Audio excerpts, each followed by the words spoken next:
Welcome back to the show, guys. It is so great to be here today. This episode is going to get to the bottom of a lot of things. I think you're going to really love it. Before I launch into the episode, I want to thank you for being here and remind you that if you are feeling moved by this episode, to share it with your family, friends, or anybody in your world, please do so, because that's how we get our message out there. And also, you can leave us a review on any of the platforms that you are consuming the podcast on. If you want to connect with me, just go to my website, natnidham.com, and that's where you'll find everything, including how to sign up for my newsletter and even how to sign up for my private membership community on Mighty Networks called the BSP community. All right, let's talk about this episode today. What happens to your gut health when you take antibiotics? Anybody? In this episode of the Biohacking Superhuman Performance podcast, I chat with Colleen Cutcliffe of Pendulum Life about the effects of our gut microbiome on our mental health, metabolism, energy levels, and learn to pinpoint signs of compromised gut health. Colleen dissects the nuances of probiotics, prebiotics, postbiotics, and symbiotics, all the biotics, and how these elements interact in our gut. In addition, we examine the often underestimated impact of antibiotics on our microbiome and how it can be combated with effective strategies. Finally, we shift our focus to specific strains of bacteria known as Akkermansia and explore its role in food metabolism and mood regulation. In the same vein, we contemplate on the potential risks of long-term drug use, including GLP-1s, and we also touch a little bit on the impact of metformin on gut health. So Colleen Cutcliffe is the CEO and co-founder of Pendulum Therapeutics. She has over 20 years of managing and leading teams in biotech, pharma, and academia. Prior to that, Colleen was a scientist at Elan Pharmaceuticals. She completed her postdoctoral research at Northwestern Children's Memorial Hospital, and the list goes on. Suffice to say, Colleen knows of what she speaks. Now, for more information on Pendulum's products, you can go to pendulumlife.com, and we have a very special offer for the listeners of this episode. So if you want to get some product for yourself, you can go to pendulumlife.com/Natalie, and that's NATHALIE. And now let's jump into the episode. Hey, folks, just a quick reminder that all of the information presented in this podcast is for information purposes only. No medical advice, no diagnosing, no treatments suggested here. Before you try anything that you hear about or learn about here, make sure that you check with your medical provider. Welcome back to the show, everybody. We have a fabulous gut-filling show for you today. That was really lame. But I want to welcome Colleen Cutcliffe to the show from Pendulum Life. Welcome, Colleen. I'm really excited about this conversation. Thanks so much for having me. I'm excited too. Yeah, no, we've just, as usual, people know we generally have a podcast before the podcast, just getting prep for the podcast. So I was stoked about the interview before. I'm even more stoked now. And so we're going to talk about a lot of things to do with the gut and the gut microbiome and specific key strains, or keystone strains, I think is what we call them, because we've identified them as being particularly important. But I think where we decided we were going to start, Colleen and I, because Colleen suggested we start with gut health, because this is where it stems, right? This growing understanding that the gut is the source of all good and all not so good that happens in our world. So, maybe, Colleen, you can help us to kind of understand, like, what does gut health really mean? How does it feel like when we have good gut health and bad gut health? And then I think I'd love us to get into, like, how does our gut microbiome change? How does that garden evolve as we age? And should we be allowing that evolution, or is this an evolution we want to shore up because we have certain expectations of how we're going to age? Sure. Well, gut health has become a really popular phrase, and I don't think it's going anywhere because it is fundamentally important for our health. But I think we all kind of hear gut health. We know we want good gut health. It's not totally clear how do we get good gut health. But maybe I think the important question is, what does it mean to have bad gut health? And what might we be experiencing that we're trying to solve? Because I generally think that, of course, there are things that we do that are preventative. But here, when we think about health and disease, we want to be thinking about both prevention as well as, what is the problem that we're trying to solve here? And so, things that might let you know that you have poor gut health include GI sensitivity. So there are certain foods that cause you to have diarrhea, constipation, gas and bloating.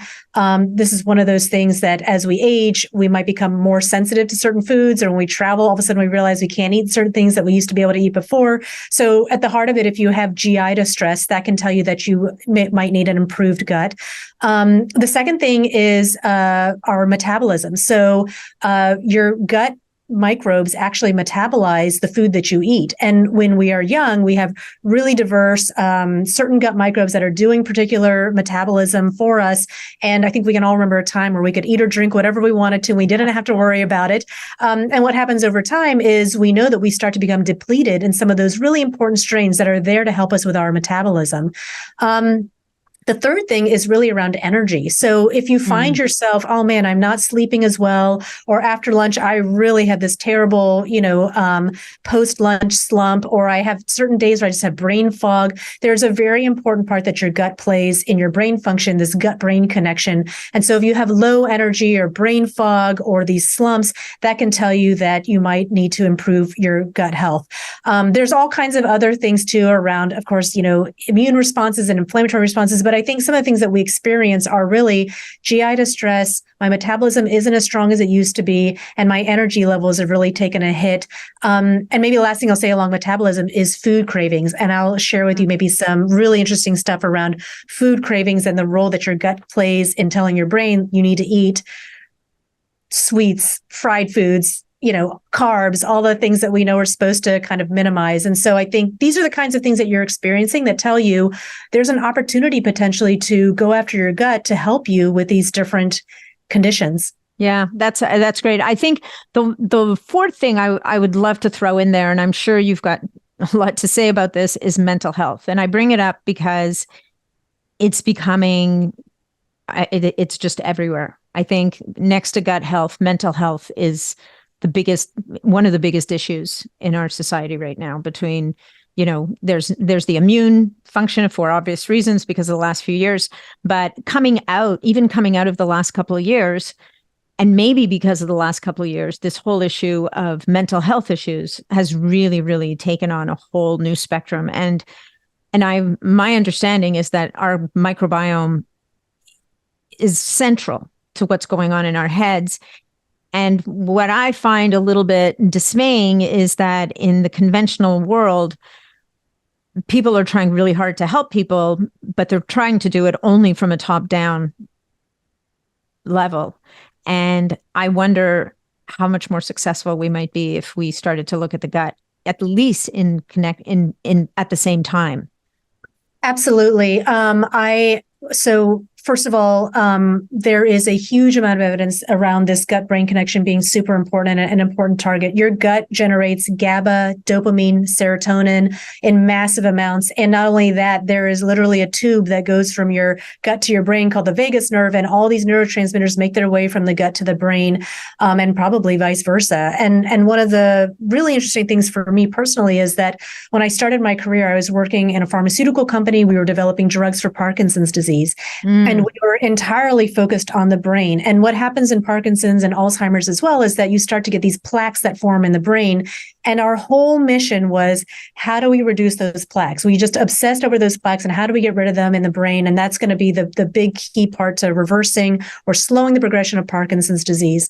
And I think one of the most interesting things that I've learned is that you don't just have neurons in your brain. You actually also have neurons in your gut, and they're different from the ones in your brain in that the ones in your brain, I think we all know, like you kind of get what you get and that's it. And so if you kill those neurons in your brain, you're kind of done. They don't come back.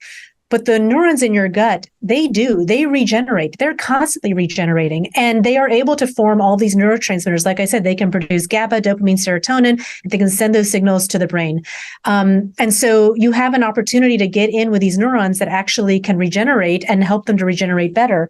But probably some of the most interesting thing that's come out of this is not only do you have neurons in your gut, not only do they regenerate, unlike the ones in your brain, not only do they send signals to your brain, but actually those plaques that we see forming in the brain, we see them first forming in the neurons in your gut. And so it's possible that the root cause, the stem of this is all the neurons in your gut. And if you could figure out how to regenerate those and get rid of the ones that have kind of started to misfire or started to have these plaques, that you could really be hitting it earlier than by the time it all gets to the brain. So 100%, that's a long way of saying, I think there is huge opportunity to go after gut brain, certainly around stress and anxiety, these neurotransmitters, but also around things like Parkinson's and Alzheimer's, around these plaques. Yeah, no, I think that's so fascinating. I've talked about this a little bit on the podcast below. When I was in nutrition school, I wrote a paper on Parkinson's disease because my aunt had previously been diagnosed or recently been diagnosed, and she's since passed because she had a particularly aggressive form that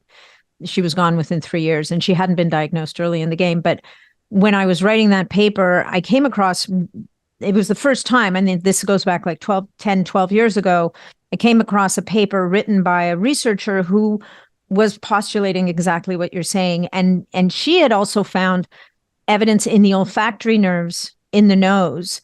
And she was tying it back actually to exposure, possibly to certain airborne toxins like herbicides and pesticides. And my aunt lived in an agricultural area where there was a lot of spraying going on. And so this person was talking about these Lewy bodies traveling. So she had found evidence. Somehow she'd gotten her hands on some testing that had been done 10 years prior in Parkinson's patients. And she was finding evidence, exactly what you were saying, in the gut of these things and in the nose that, you know, she was talking about could they possibly have traveled to the brain from the gut? So, you know, all this just to highlight the critical importance of continuing on this quest of learning and exploring and really solving as much as we can about where the gut goes and how it becomes dysfunctional and how can we help it to restore its health, right? So Absolutely. Yeah. So and I love that you talk about, you know, it's not always just digestive issues that point you to poor gut health. It could be poor skin health. It could be so many different immune health, all of these different things. And, you know, I know that there's a lot of famous people that have said health begins and ends in the gut. So we have to start there. So here's the next little challenge that our listeners are faced with, and we all are, really, probably not you because you know more than the rest of us, but terminology, right? We go to the health food store or we go to a website or we're cruising social media and we get slammed with, well, you need prebiotics, but no, actually you need postbiotics. Oh, no, wait, you need probiotics. And now we need synbiotics. And how do people kind of navigate their way? Like, what are all these things? How are they different? What do they mean? And what do we really need? Absolutely. Well, first of all, it is an ever evolving space as we learn more about the gut. And so what I'm saying today, you know, a year from now, there might be a new terminology that shows up, but at the core of it, fundamentally, probiotics are the bacteria themselves and the yeast themselves. So this is sort of the living organism that resides inside us, on us. I mean, they're actually everywhere. They're not just in our guts. They're in our nasal cavities. They're in our lungs. They're on our skin. They're everywhere. And so the probiotics are the living organisms, like bacteria and yeast and viruses and fungi. All of them eat. They need to eat to survive, just like we do. And so the food that they eat are called prebiotics. And so some of the common prebiotics people might know about are fibers. So like Metamucil is a prebiotic. It's filled with fibers. There's things like polyphenols. And so prebiotics are the food that feed these living organisms, the probiotics. And then there's this phrase called postbiotic, which is relatively new. And what it refers to is the output. So what these strains do is they generate all these small molecules. So we talked about, you know, GABA and serotonin. There's short chain fatty acids that get produced by the gut microbiome. And so all of these things that they produce are called the postbiotics. And so the prebiotics feed the bugs, which are the probiotics, which produced postbiotics. And then symbiotic basically means you're just combining any number of these things together. So that's just a term to mean you don't have like a pure one thing. You're mixing and matching. Yeah, which there'd be some logic to doing, right? I mean, at the end of the day, like you just described, it's a symbiotic relationship. Like they all help each other. It's, we don't, one of the things that people struggle with, and I think we're going to talk about today, is there are, I mean, I don't know what the last count is of how many different bugs and yeasts and all the different organisms that live in our gut, but they number in the millions, and certainly in terms of population. And then I don't know what the number of species are that we think live there, but whenever we're introducing one or two or three or four, or frankly, even 20, we're talking about a tiny little proportion, right? And helping people to understand is that, what we're trying to do here is almost start chain reactions, because what you were talking about before we even started recording is the idea that whatever this bug is doing is going to support another bug, and could actually circularly come back to support the first guy in the first place. So if I wasn't too confusing about that, maybe you want to pick that up and make it clear to people. No, I think that that's right. I mean, this is a ecosystem where these different bugs really do interact with each other. I will say probably one of the things that a lot of people don't know is that even though there are, tens of thousands of different, strains, and probably more than that as we start to define strains in our bodies, the products that are on the shelves are actually is a very, very limited amount of that. And so, in fact, when it comes to bacterial strains, if you start to look at labels on boxes, you'll start to see everything starts with either lactobacillus or bifidobacterium. That's kind of everything on the shelves. And so what's crazy is that there actually has not been a new ingredient introduced to the market in over 50 years. I mean, these are the strains that are in our yogurts, in our probiotic pills, and all of that, but yet it's really the same two strains. And part of the reason for that is because these are strains that were really easy to culture and to grow. And so you can kind of get them for really inexpensive. So if you're somebody who's making a probiotic, you can get these at a very inexpensive price, slap your label on it, throw it on the shelves. And that's why you have a ton of fly-by-nighters. You have, ever expanding thousands of different probiotic products out there, but they're actually all premised on these same two strains. And I think that's where the really big opportunity comes. When we talk about the gut metabolism axis, the gut brain axis, the gut skin axis, those two strains are not tapping into any of that stuff. So there is a whole new world of next generation probiotics that are going to come to us that are really tackling those specific pathways. And that's what's really exciting about this whole field. And just to go back 1 second on the symbiotic, which is to say that the prebiotics feed the probiotics who produce the postbiotics. In fact, we noticed in our clinical trials that if you, we have strains that are targeting metabolism, and we also have the prebiotic that feeds those strains. And when we did a study with and without that prebiotic, you needed the prebiotic there for these guys to work. And so they really do function in concert with each other. It makes a lot of sense to put the players together that are going to work together. Right. And so, I mean, I don't want to get too specific about your products yet, but do you package the prebiotic with the probiotic, or do you deliver them separately? And if you deliver them separately, is there a reason for that? Do they need to be separated, or would it be better for them to come together? Yeah. Well, the answer is annoyingly, it depends.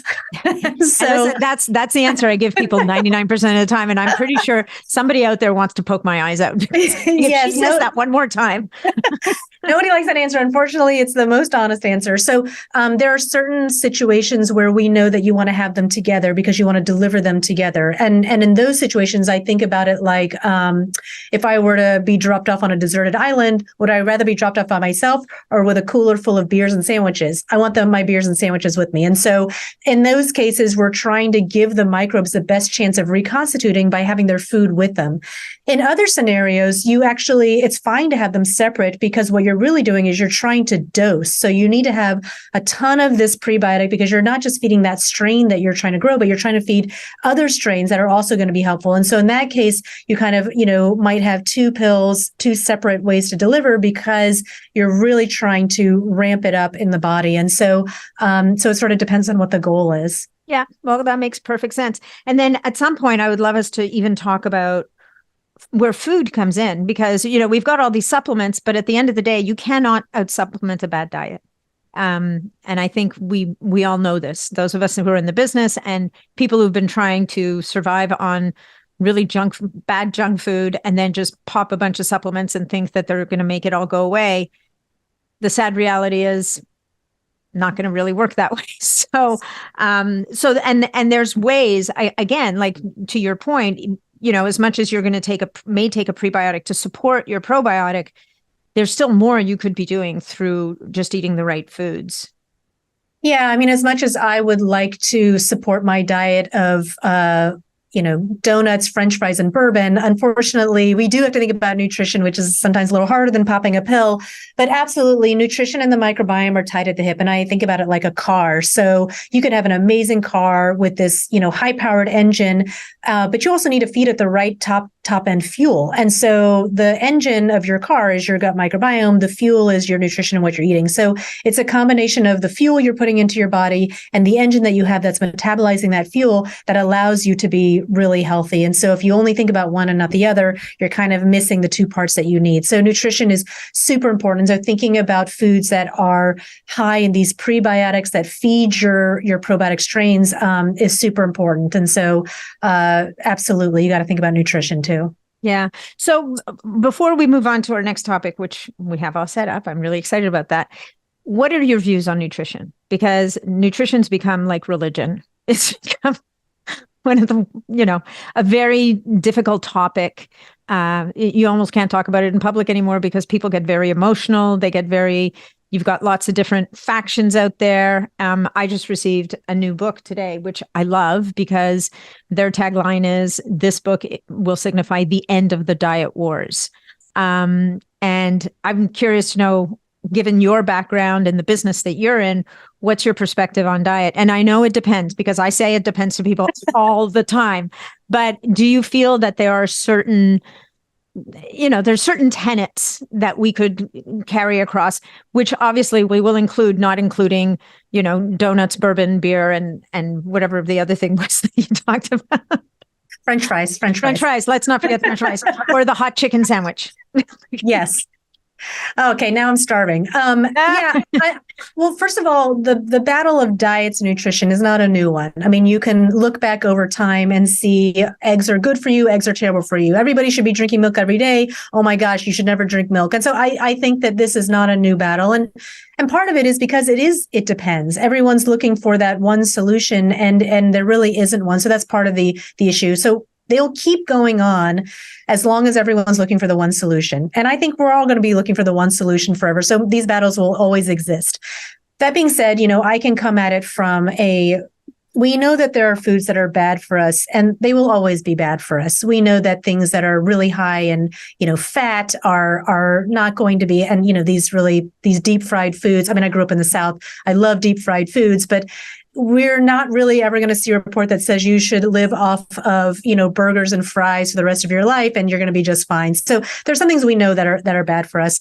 And there's some things, conversely, that we know that are always going to be good for us. And I'll just take this from the angle of the gut microbiome, because the things that I think are always going to be good for us from a nutrition standpoint are the things that are feeding our microbes that are providing beneficial functions for us. And so, for example, we know that our gut microbiome is responsible for producing short-chain fatty acids, so butyrate, acetate, propionate.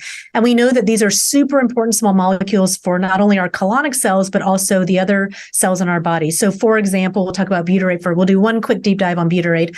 Butyrate is the source of energy for all your colon cells. So your colon cells are different from every cell in your body in that all the other cells in your body use glucose as their primary source of energy, but your colon cells use butyrate as their source of energy. And so if you're not producing enough butyrate, you're basically not giving your colon the energy that it needs. And low levels of butyrate have been associated with things like colon cancer, poor GI and all of that. So butyrate plays a really important role in colon health. Butyrate also plays a really important role in that it stimulates your microbiome to produce GLP-1. And GLP-1 is a small molecule that is becoming very popular now, which is known to not only help you metabolize sugars, but also to help you have a sense of satiety so that you're not hungry all the time. It's basically your body's natural way of saying, we just ate something, let's metabolize the sugars, and let's tell our brain we don't need to eat anymore. And so butyrate is this incredibly important small molecule that helps you not only with colon health, but also with your metabolism and satiety and not having cravings. Your microbiome is the primary producer of butyrate. And those microbes that produce butyrate live off of fiber. So inulin, things, fruits, vegetables, anything that's high in those fibers will always be good for your gut health, will always be part of a strong nutrition plan. So, those kinds of things in nutrition, I think they're not really going to go away. And so that would be my 2 cents on what I think will always be a part of good nutrition and probably always bad nutrition. Yeah, no, I love that. What are your thoughts on eating the rainbow? That expression, eat as many different vegetables as you can and fruits. And, for me, the phrase is fruits and vegetables. I like to say vegetables and fruits because I also think our food has changed over the centuries. And fruit today is not what fruit was a couple of hundred years ago. Maybe you wouldn't be driven to eat quite as many peaches a couple of hundred years ago because maybe they wouldn't have been quite as sweet, quite as juicy, quite as appealing as they are now. But setting that aside, right, by today's standards, do you subscribe to this idea of, in as much as, there's a lot of evidence that our food supply is not quite as nutrient dense as maybe it might have been at some point. Nevertheless, is this idea of providing different colors going to provide our guts with what it needs to kind of do its work for us? Potentially. I think it's probably a lot more relevant where your foods come from, how they're grown, how they've been modified, the evolution of farming, I think is probably more important than the simplicity of getting different colors on your plate. So unfortunately, that takes work, legwork to go figure out the source of your food. But I think that's probably more important than going for this color scheme because of all the things that actually you just mentioned.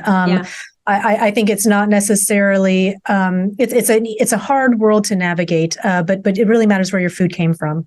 Yeah. And then your thoughts before we move to our next topic, because you've already introduced it a minute ago with the metabolism and blood sugar and stuff, but your thoughts a little bit on the impact of some of the, the glyphosates and some of the chemicals that are being used in industrial farming and in the world. Have you seen in your research, I mean, I'm sure, I don't know how long, I don't know how much you've delved into it, but the impact of those compounds on the microbiome, and can we overcome that with, I interviewed one woman who said that their research showed that there was a particular bacterial strain, and I can't remember whether it was a bifido or a lacto, but there was a particular species that seemed to be helpful in breaking down glyphosate in the gut. Have you looked into that area at all? And what are your thoughts? So we haven't done research on that. There is a lot of research going on around the world trying to understand, what are the impact of these different, molecules on our gut microbiome. And to be honest with you, the publications sometimes are contrary to each other. And so I think the answer is probably the jury's still out on what these different things are doing. And people have their own biases. I mean, there have been, reports coming out around, artificial sweeteners and things like that. And you can find articles that say it's terrible for your gut and ones that say it's good for your gut and ones that say it doesn't do anything. So I think that, the fact is and again, we'll get back to the annoying thing of it depends. It depends on, you and your microbial ecosystem and whether you're set up to be able to metabolize these things or not. And so, I think it really is going to be hard to find kind of these blanket statements, especially because people's microbiomes are so variant from person to person. I think it's going to be tricky. Yeah, no, for sure. And, but I mean, I think that over time, when we talk about the things that negatively impact the microbiome, and we're talking about whether we're talking about toxins, and maybe you want to get into this a little bit, like the external factors like chronic stress or so we talked about the effect of the microbiome on mental health, but at the same time, exposure to chronic stress, will that impact our microbiome? And I think that, as you mentioned, the vagus nerve, it's a two-way street kind of thing.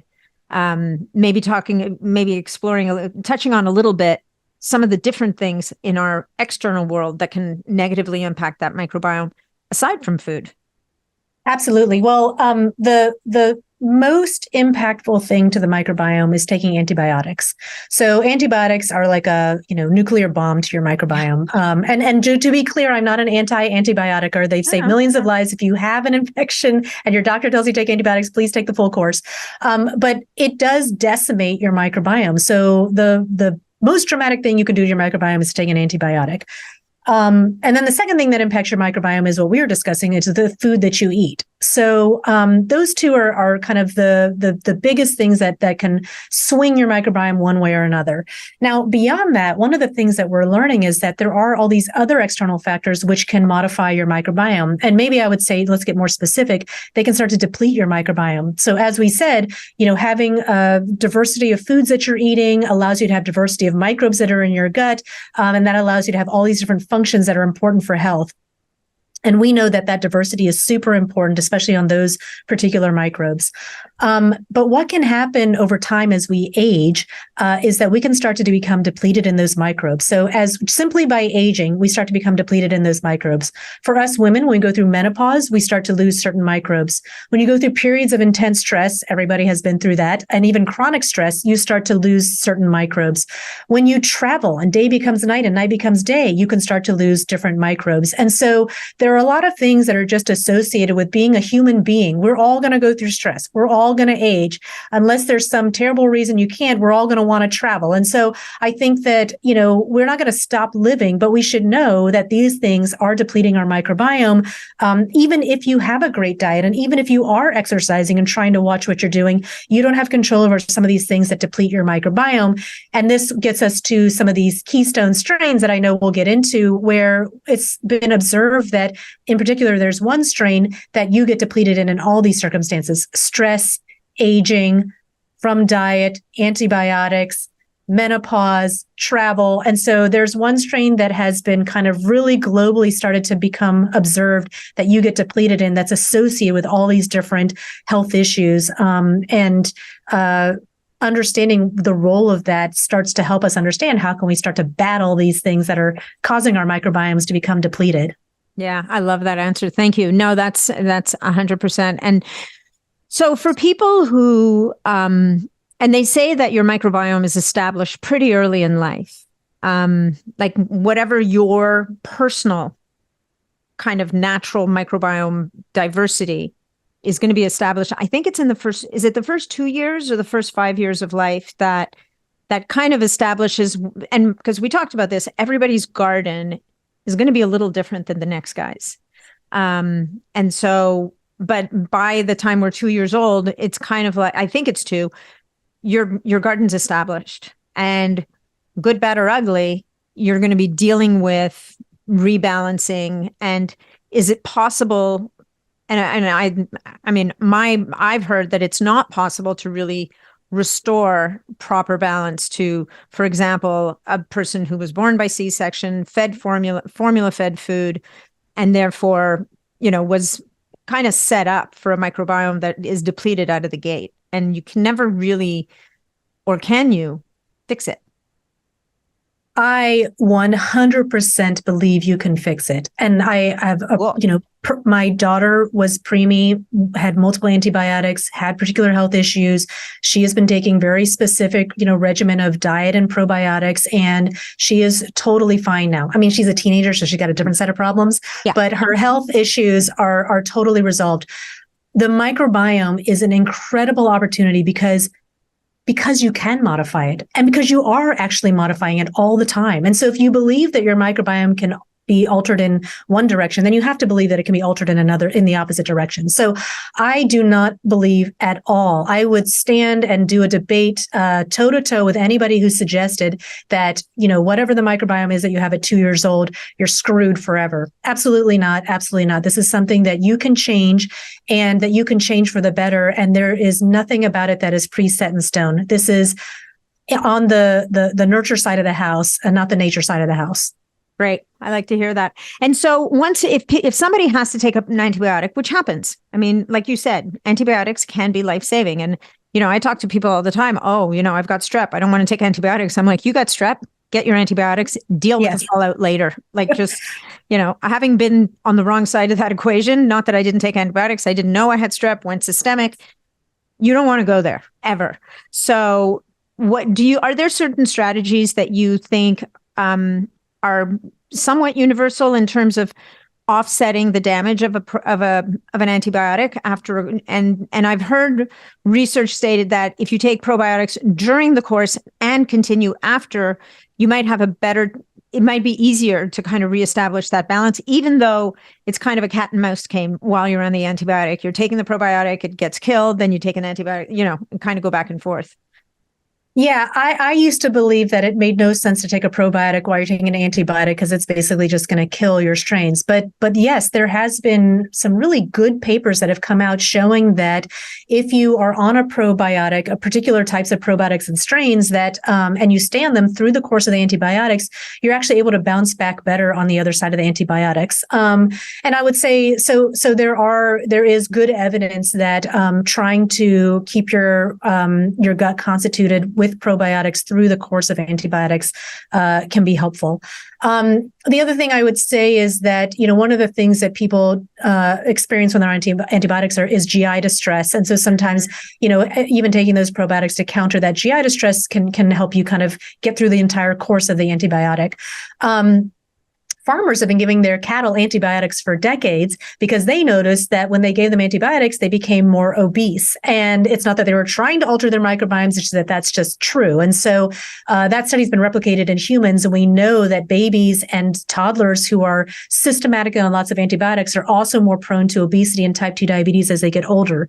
So not only can you kind of try to counteract the antibiotics by having a probiotic, you can also counteract by thinking about the fact that you almost get a refresh when you take an antibiotic. You now have a completely depleted, empty, blank slate microbiome.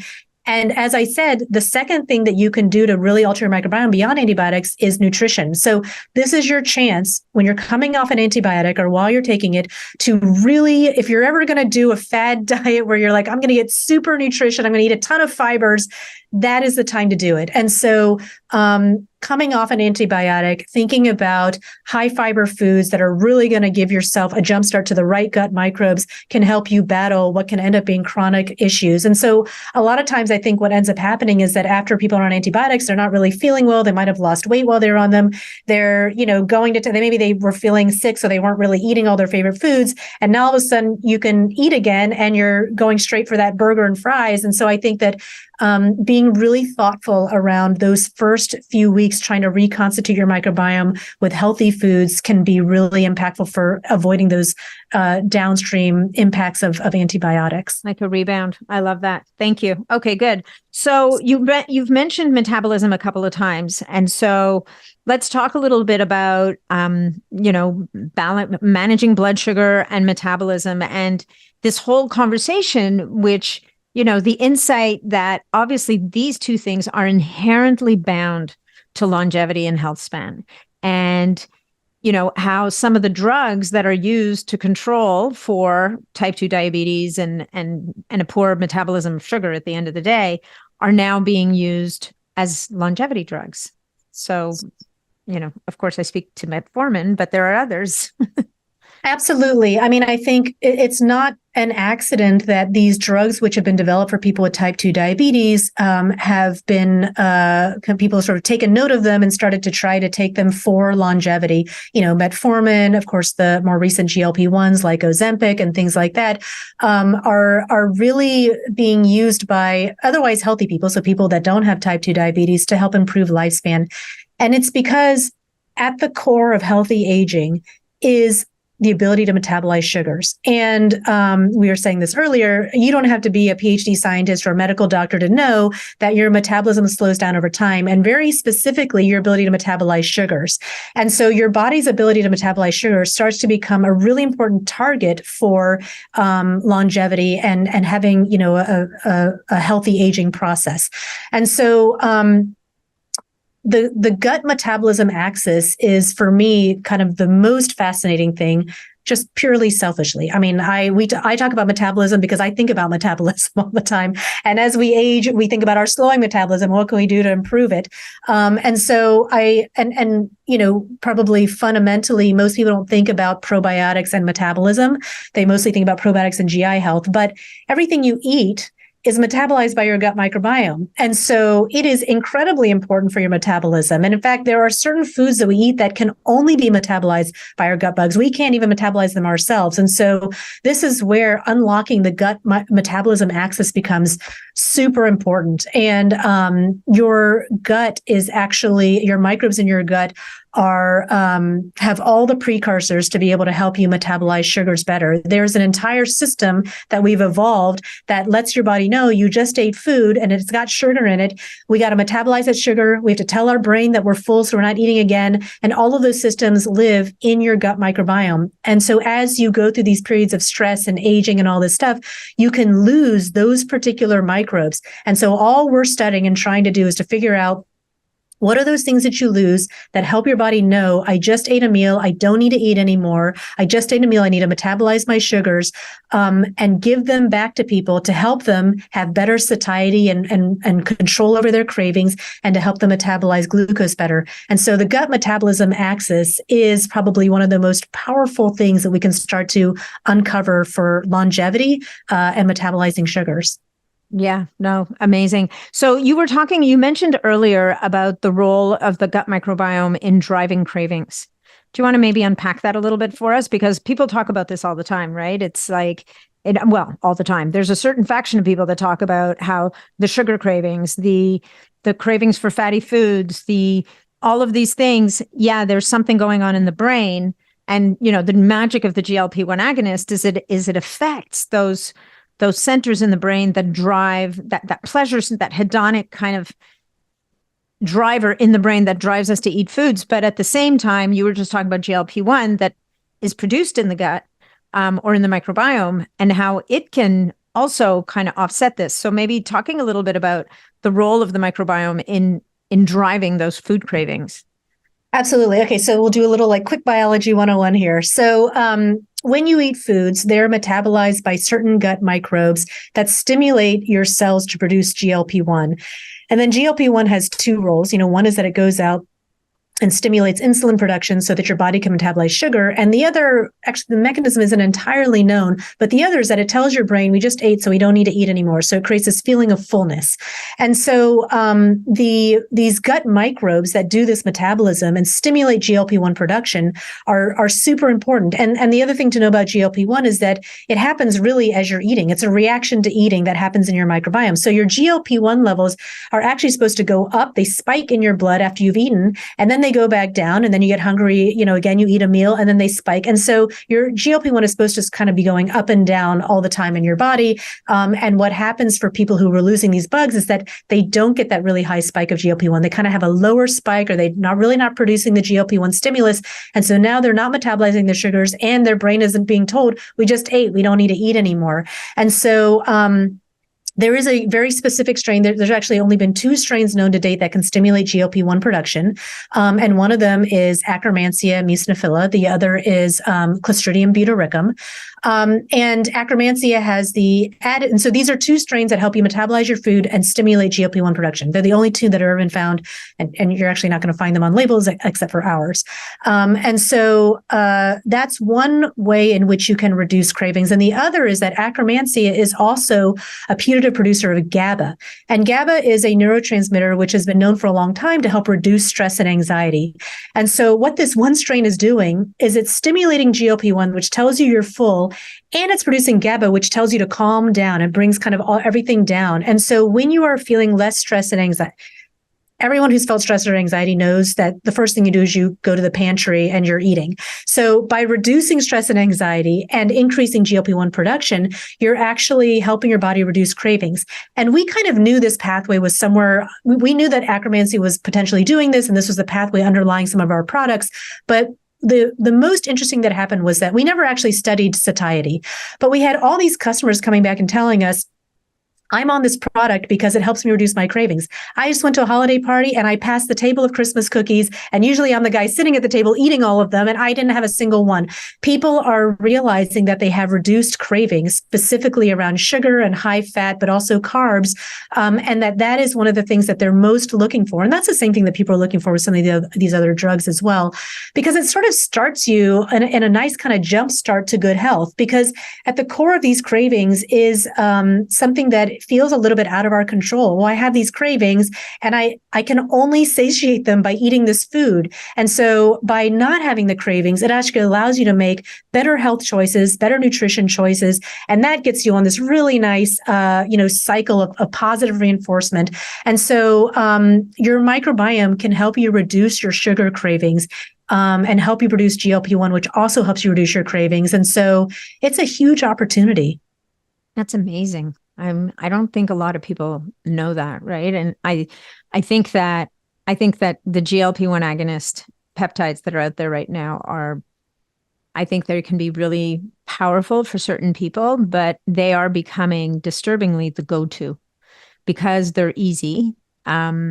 And although they're expensive, but I mean, it's easy, right? Do a shot a week, I'm good to go. But I would imagine that using a GLP-1 agonist is not doing anything to rebuild that microbiome in the direction you need it to go, so that down the road, you don't need to be on it and you restore your GLP-1 population. So do you think that there's a world where, a person who does need that push from the Ozempic or Mounjaro, whatever the case may be, would benefit from at the same time? And I'm always telling people, look, while you're taking these compounds, this is the time to change your diet. This is the time when the food noise is a little quieter. This is the time to re-educate your palate, to reshape your habits, to get back to exercise, because otherwise we know the body's going to dump whatever it needs to save energy, and your muscle is expensive. So it's going to dump that first, honestly. But is there an opportunity here to say to someone who's taking a GLP-1 agonist at the same time, can you lean into at the same time rebuilding that Akkermansia population in the gut so that you can eventually kind of move away as you're doing that work? Or would it be redundant? No, you're absolutely right. So this is sort of the equivalent of teaching someone how to fish versus giving them the fish. So when you're taking these GLP-1 drugs, you're basically giving your body the fish, and you have to live. And so you need to get the fish, right? And to your point, there's a lot of food noise, or a lot of what this does is it gives someone a tool to be able to battle some of these issues that they haven't really been able to win at in the past. And so you would take these drugs, which is giving yourself the fish so that you have the reduced satiety and you're helping your body metabolize sugars. And at the same time, improving your nutrition, giving your body Akkermansia allows you to then teach your body how to fish. So now your body will naturally be able to, as you eat food, it will naturally be able to produce its own GLP-1. This is really two different ways to come at the problem. So I think it's an awesome, what you're describing is awesome, because you're giving your body the fish, and then you're giving your body the ability to fish so that eventually, if you want to, you can maybe start to titrate, back some of these things and be able to produce it yourself. And so I think that is great advice. I 100% support that. Yeah, I think, because people keep asking, like, am I going to be on this stuff forever? And you've got a population of people who are like, I'm going to be on this stuff forever. Like, this is amazing. I don't need to think about it. But, as much as these compounds have been tested and they've been declared as being safe by the pharmaceutical company, you mentioned earlier, there's still some questions to be answered. We're starting to see some people having negative effects, which we don't know why. We don't know if it's particular to those people, if they had a pre-existing condition, whatever the case may be. But wouldn't it be great to say, this is a crutch I will use temporarily while recreating my environment, recreating my habits, so that eventually I can toss the crutch? Because you know what? Even if you were walking with a crutch indefinitely, it would change your body. It would change your alignment. It would cause your shoulder to go up and with this to go down. And there would be a consequence, an imbalance. And so, even if we could start to see even practitioners starting to approach it in this way as they gain greater understanding of what's actually going on, hopefully we'll start to see the consumer becoming better educated and saying, okay, this is what I need to do. I need to take my essential amino acids to protect my muscle. I need to exercise. I need to change my habits, and I need to get access to these strains so that I can rebuild my own capacity that somehow, for whatever reason, I lost along the way. Yeah, I agree. And I think that, right now, if somebody is taking those drugs, they might not be experiencing side effects. And that all, feels great in the moment. And honestly, these drugs, because as I said, GLP-1 is supposed to go up and down in your bloodstream based on when you're but these keep your GLP-1 at high levels sustainably. That's why you see such an immediate response. People go on them and it's like overnight, all of a sudden, things are better. And also conversely, when they go off of them, overnight everything gets worse. And so what you're doing is you're really kind of keeping at these really high levels. And while you're relatively healthy and all of your organs are working great, that's probably fine. You're not going to feel any, terrible side effects. The problem is that all of our organs don't remain fine and optimally functioning as we age. And we know that, things like our kidneys and our liver, when these things start to age, that you might start to experience side effects later. And we also don't know, long-term, having those sustained really high GLP-1 levels, what you're doing. It's like if someone, comes in with a loudspeaker, you're going to hear that message. But if someone's always in your ear with this loudspeaker over and over, eventually you're going to tune it out. So, you don't want to kill these cells that are supposed to be the responders by kind of overstimulating them all the time. So I think there's potential downstream risk on that front. But again, these drugs are so powerful. They're such powerful tools for people who other things haven't really been working. I'm all for get the positive reinforcement, start to build up your body's natural ability to do this thing, and then figure out. I mean, I personally would want to titrate back. But I think that we are going to learn some of these longer term negative outcomes. And unfortunately for the people who are at the forefront right now taking them, they're going to be the ones that are going to tell us what happens over time. Yeah. Yeah. No, for sure. Well, I mean, I love that there's a glimmer of hope of how to use them properly and then how to introduce things that can get you off. And I think I would think that most people are open to that conversation and would willingly dive in. So there's a lot to be done there. So, but we were going to talk about blood sugar. You started to talk about metformin, which there's something about GLP-1 that just dominates the conversation whenever it comes up. And I'm as guilty of it as anybody. But going back to metformin, I'm curious about your thoughts on how there are some people that tolerate metformin really well. They're able to use the baby dose. And there's always, again, metformin, there's no real free lunch, right? There's a possibility that there's a negative impact on mitochondria, I think it is, and muscle building, this, that, and the other thing. But there's some people who literally do not tolerate metformin. Like it sends, it has a massive napalm kind of effect on their guts. Do you have any thoughts on that? Like why that might be? Well, there have been quite a few studies trying to understand how metformin actually works. And then also, yes. And then also, whether it might play a role, whether it might actually function through the gut microbiome. And so there have been conflicting papers. There are papers showing that, one of the ways that metformin works is actually through improving the gut microbiome. And that's what helps you metabolize sugars better. And there's other papers that say that metformin destroys your gut microbiome. And so it's, really the cause of all these GI issues that some people experience. And again, I think we'll get back to this. It depends on what the constitution of your microbiome is, what's happening, with your metabolic state. But I think that, what we have observed is that people who cannot really tolerate metformin or they can't tolerate the full dose because of GI distress can really benefit from introducing certain microbes simultaneously or even before you go on to metformin and see whether that can help kind of counter the GI issues of metformin. But, I think there's still a lot more work to be done. We don't really understand, is metformin helping or hurting the microbiome? What we do know is it has an impact on GI. Even for people that can tolerate it, many people report, GI issues. And so it's doing something to the gut. I think we don't exactly know what. Yeah. And it's helping with blood sugar regulation, which to your point, if it works for people, there's an argument that says from a longevity perspective, whatever we can do to optimize our ability to metabolize sugar, there's always the lower your intake of sugar, but at the same time, you're going to get sugar in your diet. And so anything we can do to optimize our ability to metabolize it and move it out is going to put us in a good position.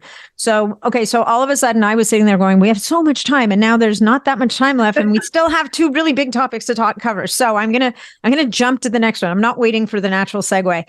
I want to talk about testing because it's a really, really hot topic. People, again, like the consumer is getting thrown around from one end of the room to the other, saying this is the best gut test. No, none of these gut tests are any good because they're not, something that you've said a few times in this interview is that your gut changes all the time. So at the end of the day, whenever you do a gut test to test your microbiome or who's living in your gut at this very minute, in the best case scenario, you're getting a snapshot of what's happening now. And we know that a transatlantic flight or a couple of really bad meals or whatever the case may be can change that within 24 to 48 hours. So when it comes to testing, do you recommend people test? And how much stock should they be putting into it? And is there a particular test that you think is better than the kind of stands out above the rest? Yeah, I think if you're going to take a gut microbiome test, the first question to ask yourself is, why am I taking this test? What am I trying to solve here? What am I trying to look for? And what am I going to do on the other side of this test? I mean, I think we're a group of people that like to collect a lot of data for which we have can't do anything on the other side of it with. And so I think the first question is, what are you trying to do with this data? What do you want to use it for? And I think that this can be done, obviously independently. A lot of people can get these tests done, but I think doing it with a healthcare practitioner is also super helpful. Somebody who really can help you understand what is this test telling you, because these are not, most of the tests that consumers are buying are not regulated. They're not, CLIA certified tests. They're not diagnostic tests. And so there's no real regulation to even talk about what are the right standards for the tests. How should the test be, run? What is the standardized method of reporting things? And so you're kind of in a hodgepodge of that. There are actually gut microbiome tests that require a doctor to get for you that you actually can't get on your own. And so some of those are really designed to, for you to work with a practitioner on. So in my opinion, there's a couple of issues with the current tests that are available out there. One is, what are you supposed to do with this information? And in an unregulated arena, really, what can you do with the information? The second thing is that, there's a race to the bottom on pricing. And so if you really want to get a comprehensive look at your microbiome, so we do analyses of microbiomes, not as a test that we sell, but we spend about $2,000 to $3,000 per sample analyzing it. And if you really want to understand what's happening in somebody's stool, that's how much it costs per sample.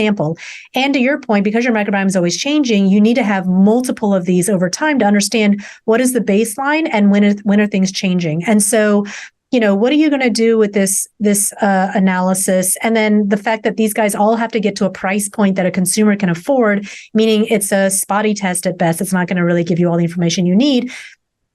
And then just the skepticism that anybody should have around a company that is selling both the problem and the solution. So if they're selling a test and then they're telling you, the solution to your problem is, it turns out in this store where I happen to sell all my stuff, you should be wary about that, just because, where are they actually making their money? And so I don't want to sound like, I'm down on, these markets, but these are markets where people are trying to make money. So I think the important thing when thinking about testing is that it's still in the early stages. I have every belief that tests are going to become amazing sometime in the future.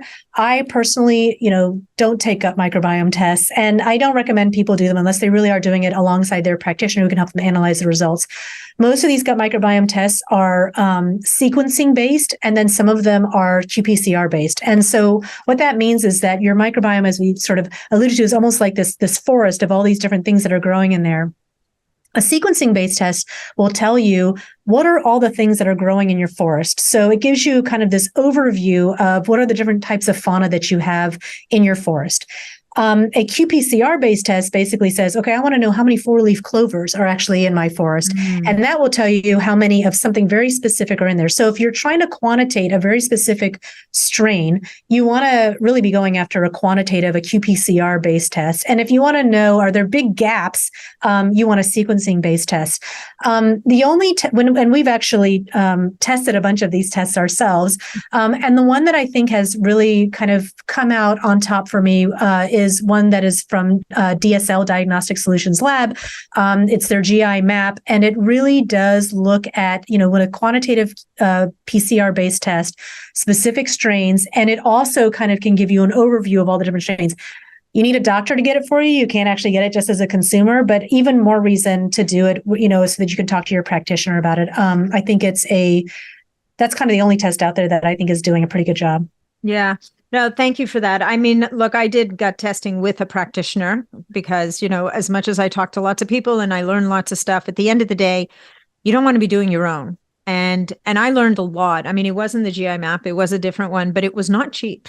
I mean, it was an expensive test, but it's part of the reason why, I picked up the phone and said, okay, I need some of your stuff. I seem to be depleted.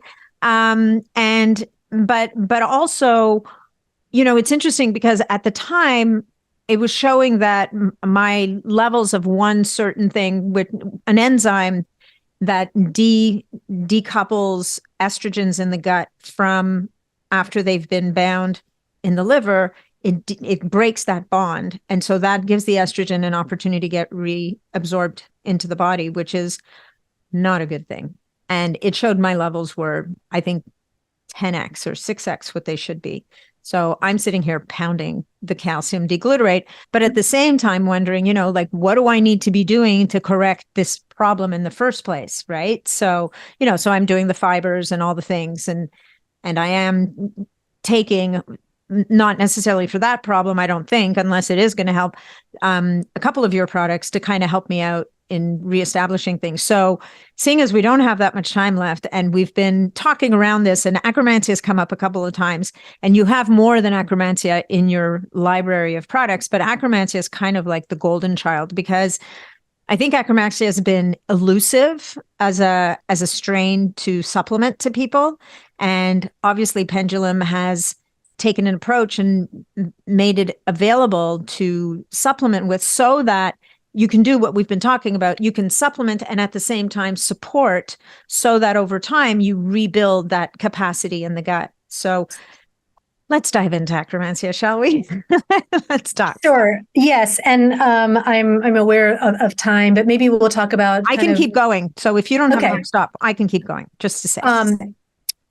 Let's talk about two of the really important things that Akkermansia does that are making it sort of starting to be called this keystone strain. So the first thing, and we sort of talked about this before, is it's only one of two strains that has ever been shown to be able to stimulate GLP-1 production. So the fact that it can increase GLP-1 is why it's started to really become highlighted in metabolism. So it helps stimulate insulin response. It helps you, get that feeling of satiety. And so, and there have been papers showing, it results in weight loss and all those things that kind of come along with a better improved metabolism.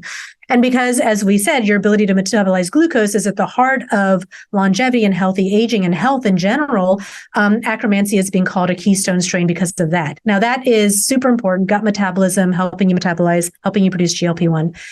But the other reason why Akkermansia is such a keystone strain, and why we see it's depleted in so many different diseases, ranging from stress and anxiety to metabolism to GI issues, is because of what Akkermansia does kind of as its primary job.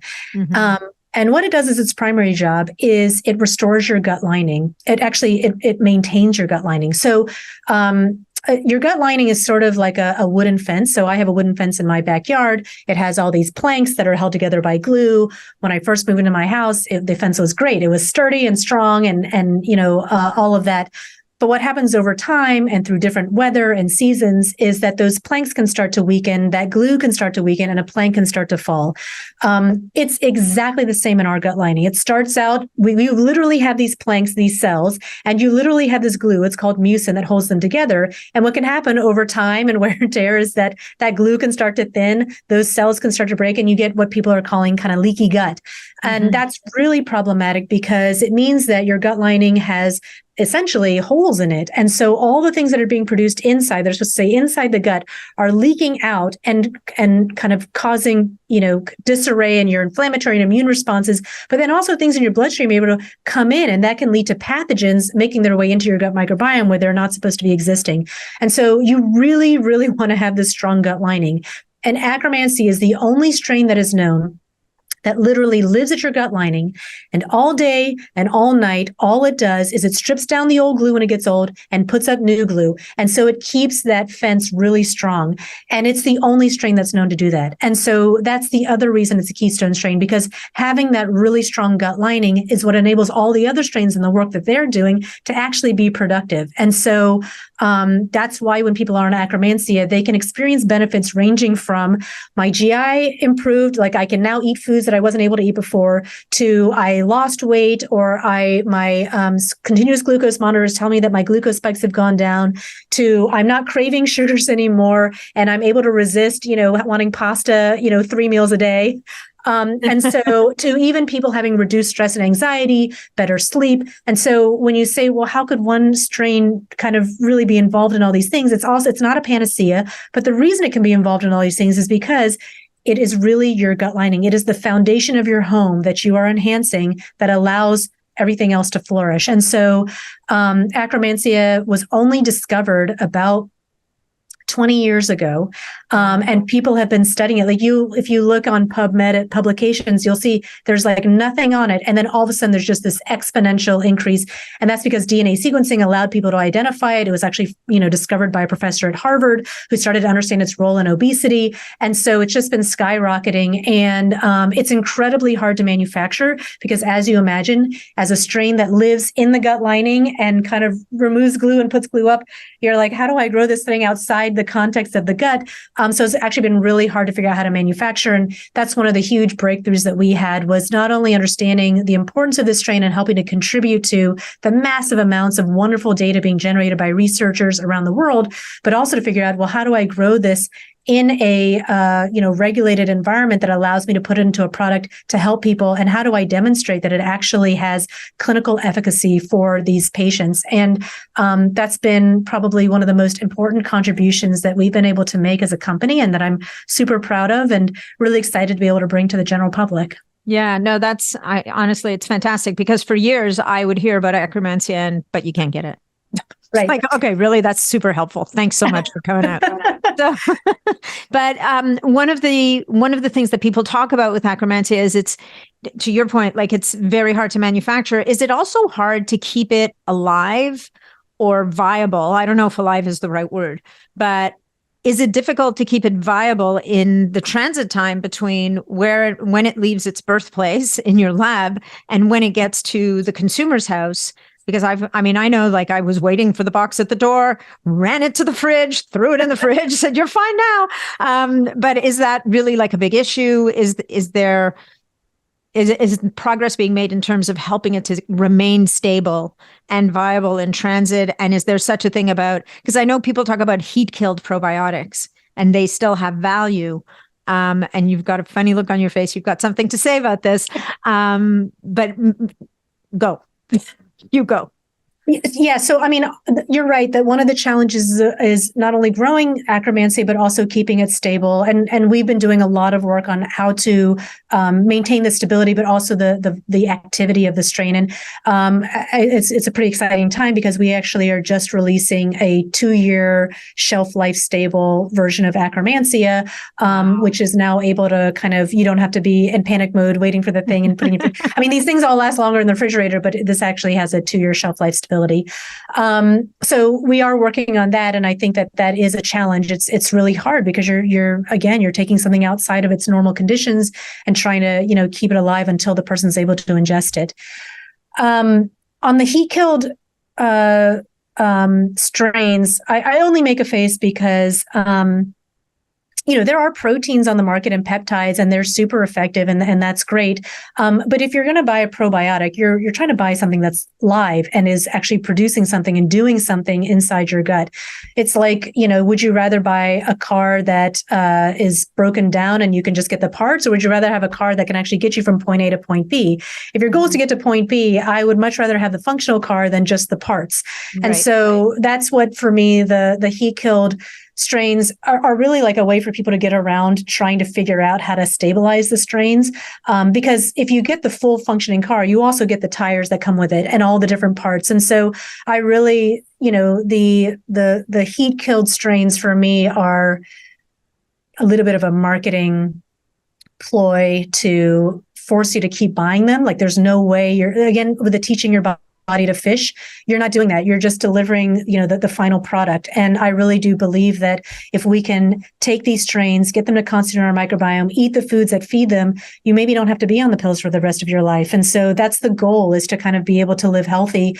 And if you're producing a product that somebody has to take it for the rest of their life because you're not giving them the ability to actually colonize, I find that whatever, not a great product. Yeah. Little disingenuous. Ingenuous, I think is the right word, not ingenious. Both. Okay, well, that was a great answer. Thank you. And that, you're getting car parts versus the car. I don't need the car parts. Don't know how to build a car. Don't want to know. I just give you the car so I can get from point A to point B. But you did answer another one of my questions in talking about that, in the idea that maybe people, once they've changed the diet, they've taken Akkermansia for a period of time, may be able to stop taking it for maybe indefinitely, or maybe for a period of time. And then you might notice, and I'm going to go out on a limb, and you're still nodding, which is a good sign, but then you might notice, cravings are starting to come back. You're starting to put on a little extra weight, like short of going out and spending a couple $1,000s on another gut test to tell you something. That can you feel, is there a time when you might say, might be time for a little Akkermansia top up kind of thing, because for whatever reason, you weren't able to sustain it in your gut in spite of your best efforts? Absolutely. I mean, I really do think that if you can kind of jumpstart getting Akkermansia into your gut and getting it to colonize, that and as I said, kind of very early in this conversation, what's the problem that you're trying to solve? And so if you are experiencing, this reduced metabolism, energy loss, stress and anxiety, all of these different things that we've sort of talked about along the way here, then taking this product should help you see an improvement in those.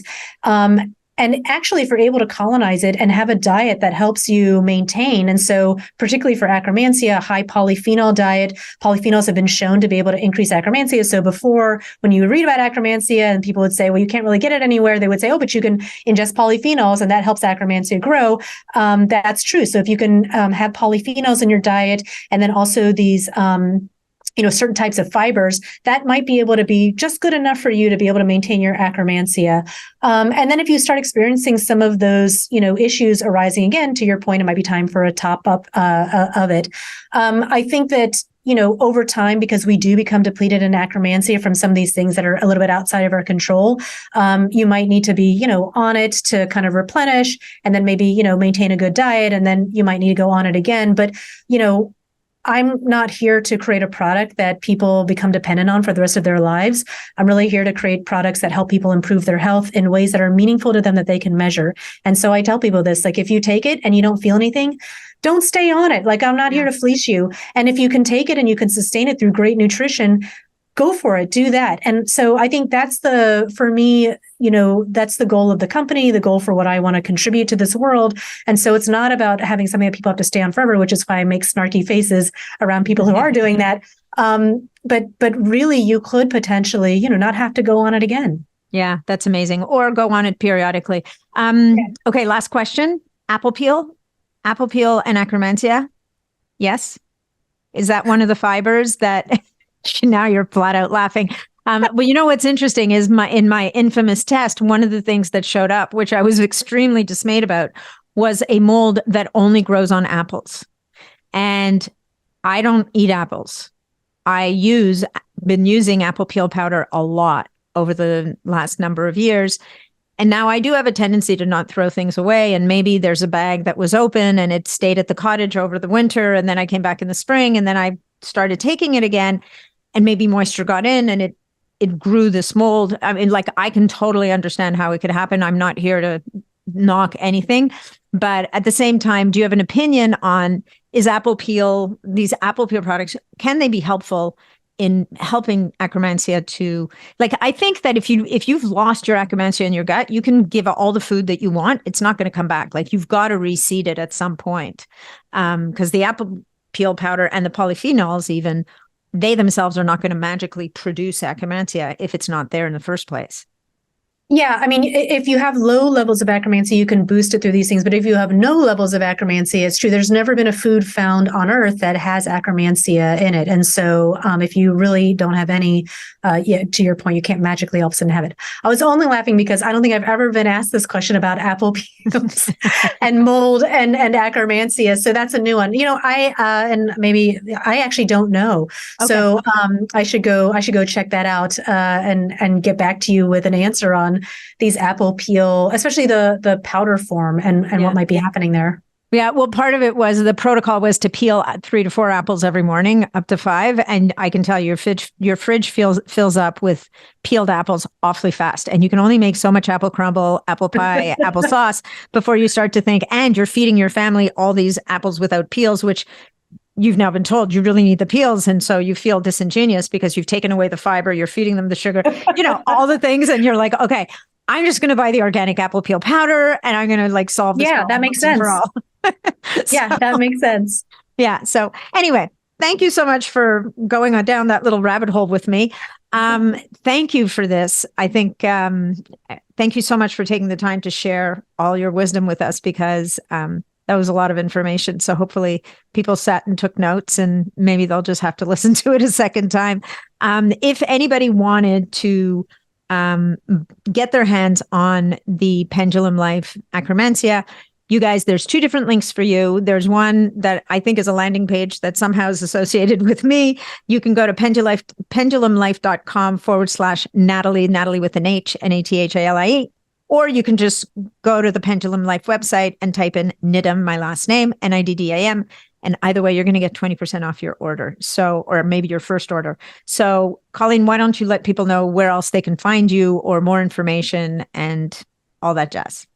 Yeah, absolutely. So I definitely encourage people to go to pendulumlife.com where you can learn more information. So we have a lot of, what is known about these strains, what's the science behind them, how are they different from the other stuff that's out there, what can you expect as you start to go on these. And then when you purchase product, we also have a newsletter which helps you understand what to expect and what's the latest and greatest data and what are the right foods that you can be eating to help with your gut. And so all the goodies that we talked about here are information that we love to share with people. And so you can get that just by, signing up on our newsletter. So pendulumlife.com is where you can learn about it. And either going to pendulumlife.com/Natalie, or, going to the website, you'll be able to get this 20% off your first bottle of membership. And then learn about, other products that are out there. We also, if you're a healthcare practitioner, we have a specific part of our website, which is for you. And so there you can learn about buying in bulk, as well as the clinical trials that we're involved in. And we really encourage anybody, this is a new field, the microbiome. And so if you have any questions, please reach out. We're very serious about our customer experience and customer service. So, and are here to answer any questions that people have. Amazing. Colleen, thank you so much. This has been a total pleasure. I really enjoyed speaking with you, and I look forward to doing it again because, as you said, new field, there's always going to be new information that we're going to have to share. Absolutely. Thanks so much for having me. My pleasure.